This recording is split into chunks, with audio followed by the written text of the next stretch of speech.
Dear colleagues, welcome back. Welcome back to our last expert panel entitled How Dealing with Autonomous Weapon Systems Will Shape Future Human-Technology Relations. I'm joined here by my co-moderator and dear colleague, Ambassador Christian Guillermet Fernández, permanent representative of Costa Rica to the United Nations in Geneva. And he was, of course, the force behind the Belém meeting that took place last year. As was the case with the previous panels, we will have a Q&A session at the end of this panel. So please follow the link with the QR code that is posted at the sides of the rooms and that is also available to the conference on the conference homepage. So the aim of this panel is to focus on the wider questions of why action is necessary for society as a whole and the future of armed conflict. We will discuss also lessons learned from autonomy and AI in civil applications, and also the risk of an autonomy arms race, lowering the threshold of military confrontation, and proliferation to non-state armed groups and terrorists demonstrate the urgency to take action. And these issues complete the broader look at the autonomous weapons issue that we wanted to do here in Vienna at this conference, to discuss the legal, the ethical, the humanitarian, societal, and security challenges.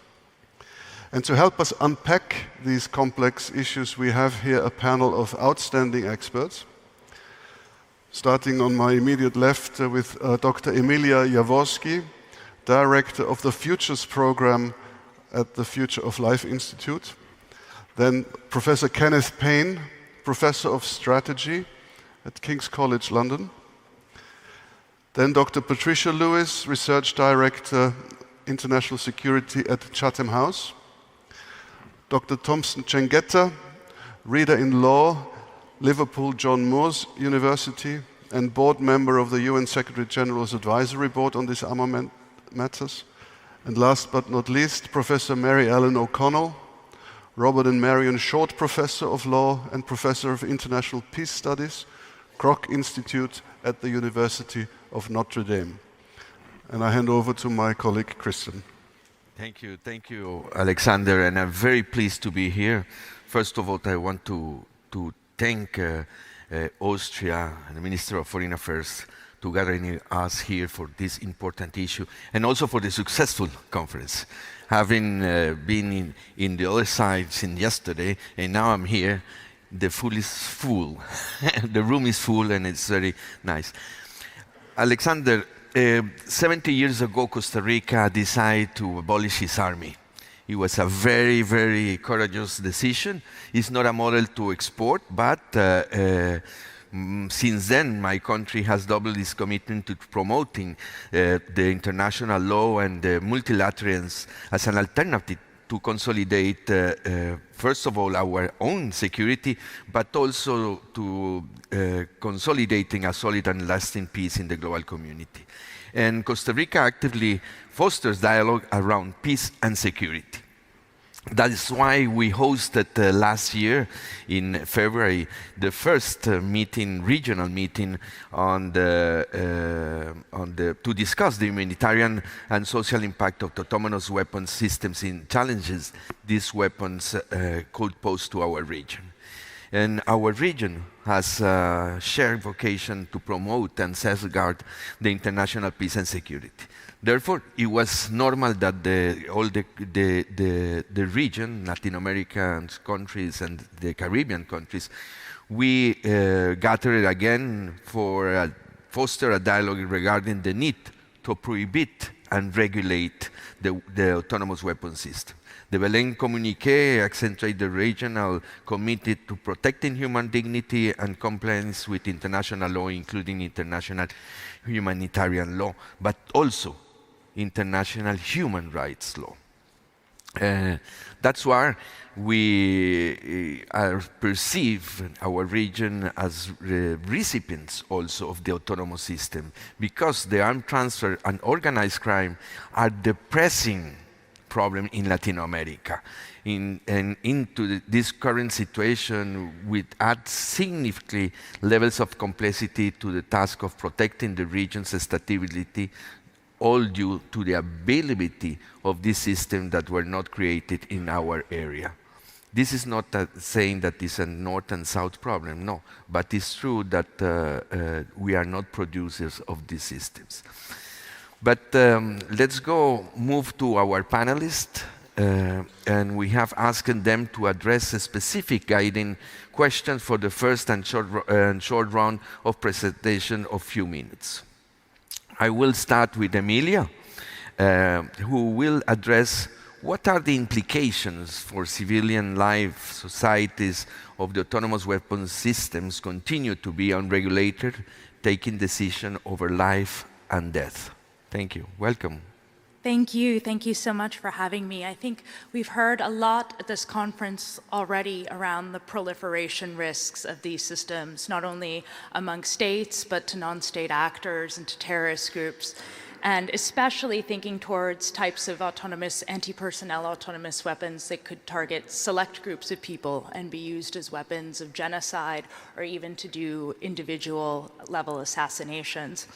I think we can take an even broader lens on what the potential risks could be to civilian life. We could imagine a world where these weapon systems are taken up by civilian police forces and used to basically embark on a slippery slope towards AI-enabled authoritarian-style police states. We can imagine these weapons being used at border patrol.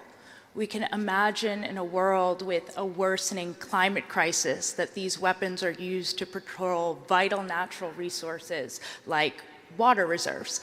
And I think something that stuck with me from Jan Tallen's keynote yesterday was the idea that the endpoint of an arms race and anti-personnel autonomous weapons creates a world where it's no longer safe to go outside. That was something that I thought was really powerful.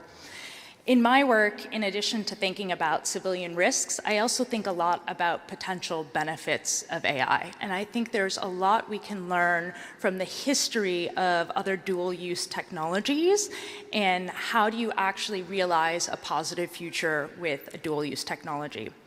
So today, we could be living in a world that has unlimited clean energy to power our industrialized society had we fully realized the peaceful potential of nuclear power.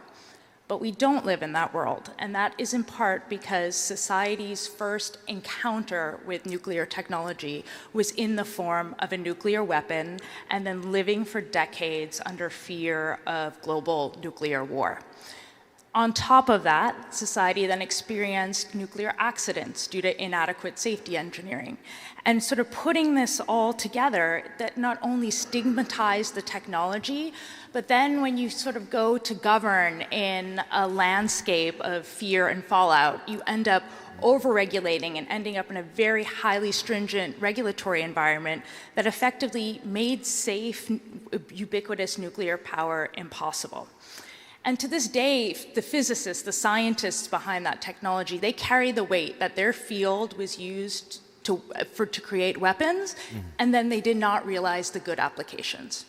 I think we can then turn to the story of biology, which chartered a very different course as a field. So very early on, that field drew red lines. They had the Biological Weapons Convention, and they took certain use cases off the table, like in human genetic engineering. And even without rigid definitions in the BWC or verification mechanisms, that created a very powerful norm. And that norm was forged at also a time of heightened geopolitical tensions during the Cold War.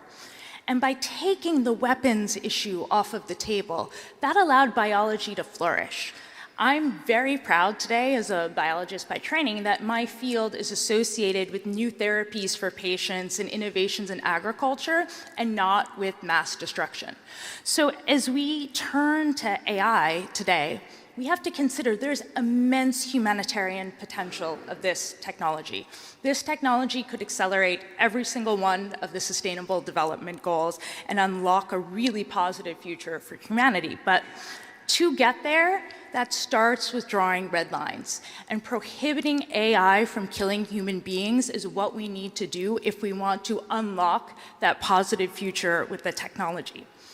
And the architects of this technology, the scientists behind it, they're in strong agreement with this. There was a survey done of AI scientists where 74% are opposed to autonomous weapons because they understand this. They want to see their technology used to help humanity and not to hurt it. So I think that's an important piece of the conversation as well, is not only considering the dire humanitarian and security consequences of having autonomous weapons, but also the fact that if we choose that path, we could lose out on all of the great stuff that AI has to offer. Thank you, Emilia, to kick us off with this civilian life and social perspective, which is very important for us. Next, I will turn to Kenneth Payne. We have asked him to speak on what are the risks of a dehumanization of warfare in which killing is reduced to action on a screen. What does it mean for the future of armed conflict?